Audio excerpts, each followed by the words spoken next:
एक औरत रोज सुबह स्नान करके भगवान विष्णु के नाम पर अपने घर के बाहर एक रोटी रख देती थी। वो मानती थी कि भूखे को भोजन कराना सबसे बड़ा धर्म है। रोज वही रोटी लेने एक कुबड़ा बूढ़ा ब्राह्मण आता, लेकिन वो कभी आशीर्वाद नहीं देता, बस एक ही बात कहता, जैसा कर्म करोगी वैसा ही फल पाओगी। औरत को ये बात चुभने लगी। उसे लगता था कि वो दान कर रही है और ये बूढ़ा धन्यवाद तक नहीं देता। धीरे धीरे उसके मन में क्रोध और अहंकार भर गया। एक दिन कलयुग की छाया उसके मन पर पड़ गई। उसने सोचा, रोज रोज का झंझट खत्म कर देती हूँ। उसने रोटी में जहर मिला दिया, लेकिन जैसे ही वो रोटी बाहर रखने लगी, उसके हाथ कांप गए। उसके मन में आवाज गूंजी, हे नारायण, मैं ये कैसा पाप करने जा रही हूँ।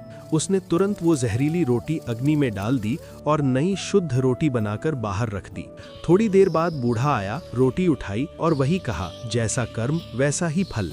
शाम होते होते दरवाजे पर जोर की दस्तक हुई। दरवाजा खोला तो सामने उसका बेटा खड़ा था, फटे कपड़े, सूखा चेहरा, भूख से बेहाल। वो गिरते गिरते बोला, माँ, आज तो मैं रास्ते में मर ही जाता, लेकिन एक बूढ़े साधु ने मुझे अपनी रोटी दे दी।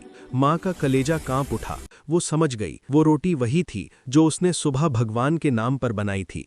अगर आज उसने जहर नहीं बदला होता तो वो अपने ही बेटे की हत्या कर देती। उस दिन उसे कर्म का गूढ़ सत्य समझ आ गया। नेकी हो या बुराई, वो घूमकर हमारे पास ही लौटती है।